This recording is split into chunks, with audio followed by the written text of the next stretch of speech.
Hi everybody, it's Amanda back from Amanda Rose Tarot, and we're here today to do another pick a card reading. This is going to be an Aesop's Fable reading, so I've got 3 more stories for you guys to pick from today.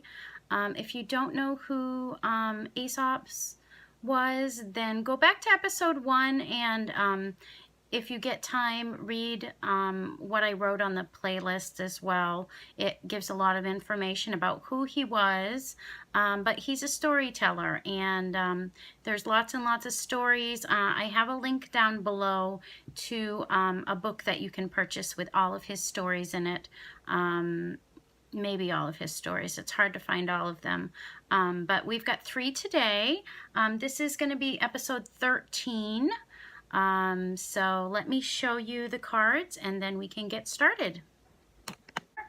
We've got the quartz, we've got the rose quartz, and we've got the crystal ball.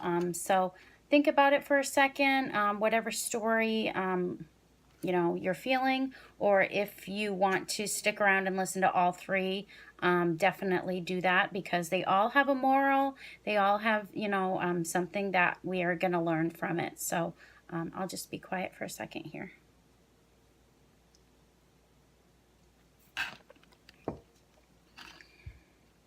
Okay, so let's start here with the quartz and let's see what story you guys got, or fable. Okay, the cat and the cock. Okay, so hopefully you guys can see that. Okay, so a cat caught a cock and thought about reasonable excuses for eating him, for cats as a rule don't usually eat cocks. He accused him of being a nuisance to men by crowing at night and not letting them sleep. The cock then defended himself by saying that this was only a benefit for the man, as it wakes him for his labor. "What nonsense you talk," said the cat. "You are mistaken if you think such an excuse as that will do me out of my breakfast."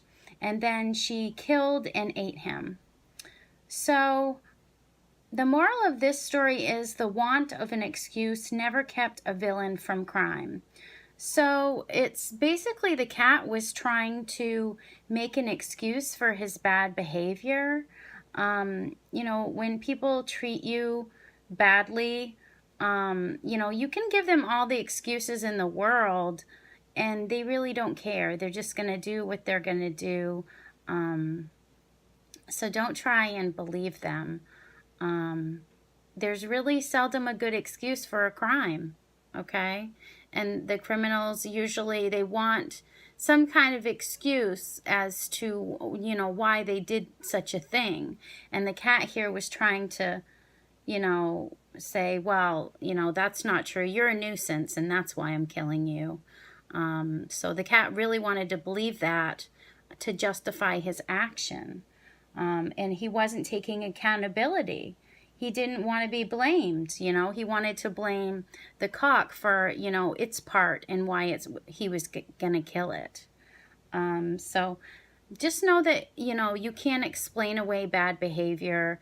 You know, if someone's treated you badly, you know, you just have to cut yourself off from those people. Once they treat you like that, you know, you should know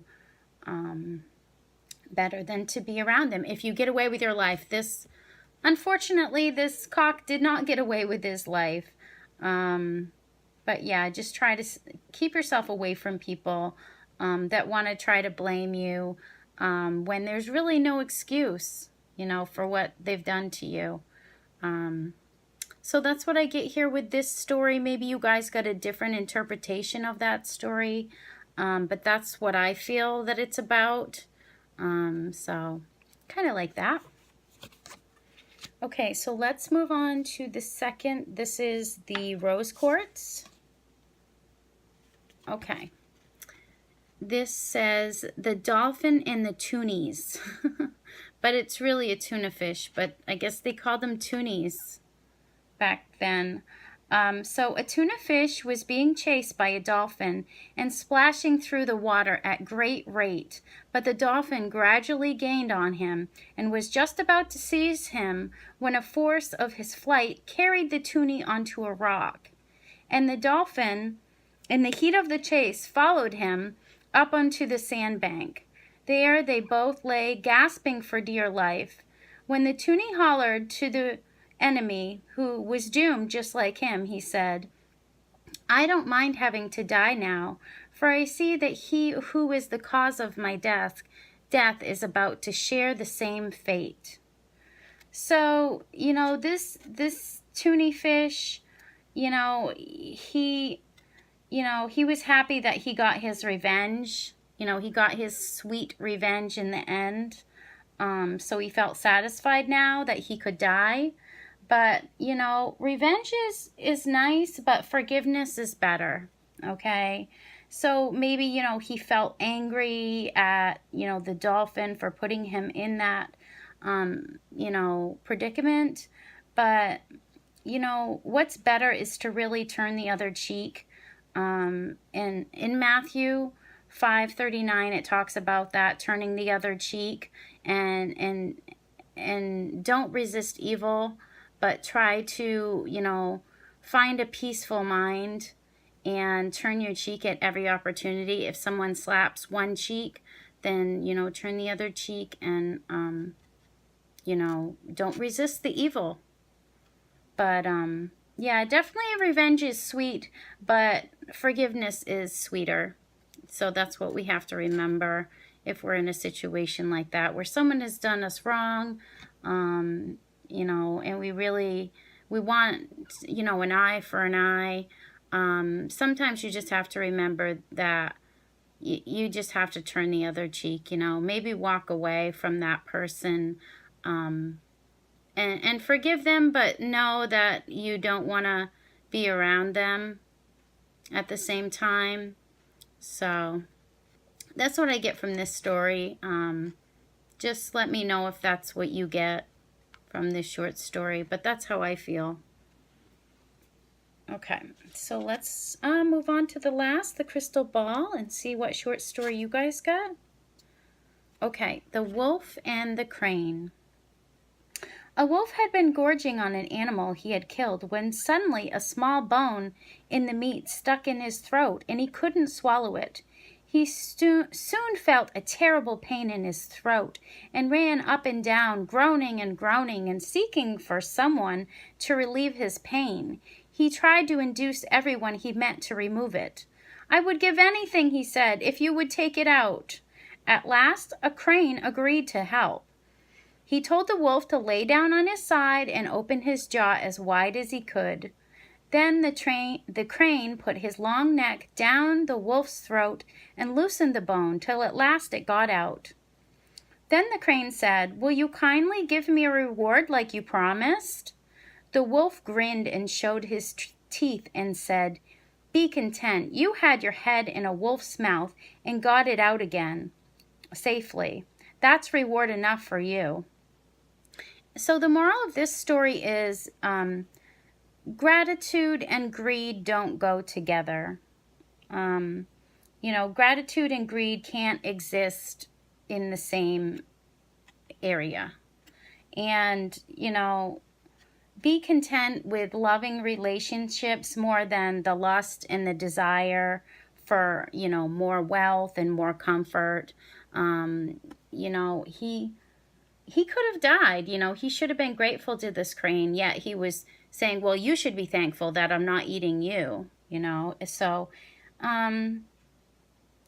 just remember that, to be thankful and content with your relationships, because nobody really wanted to help him because they knew, he was the wolf. Why should we help you? That's probably my brother's bone that's stuck in your throat. So I think all of humanity needs to get back to that, because, we celebrate Thanksgiving, and then, the next day we celebrate shopping. So it's kind of like, we're thankful, but at the same time, we're greedy. So, it's trying to be content and not having this lust and this desire for more, and just being happy with the loving relationships that we have and the people that, are there for us and have our backs.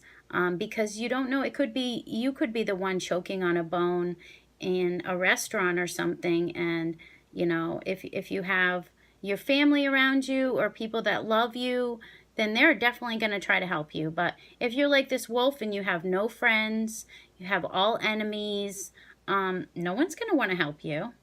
They'll say, okay, choke on it, you know. But that's also the same, you know, going back to the second story where revenge is sweet, but, you know, forgiveness is better. So, you know, this crane should probably forgive him. You know, it's going to be hard, but that's how we have to get by life is, you know, don't try to resist evil, because it's out there. You know, we really can't resist it. So try to just embrace it and forgive, you know, those people. So anyways, those are the 3 stories that we had today. I hope you liked it, and go check out the other ones, and please subscribe to my channel so that you don't miss any of the future episodes of Aesop's Fables. So have a good day, and I will talk to you guys later. Bye-bye.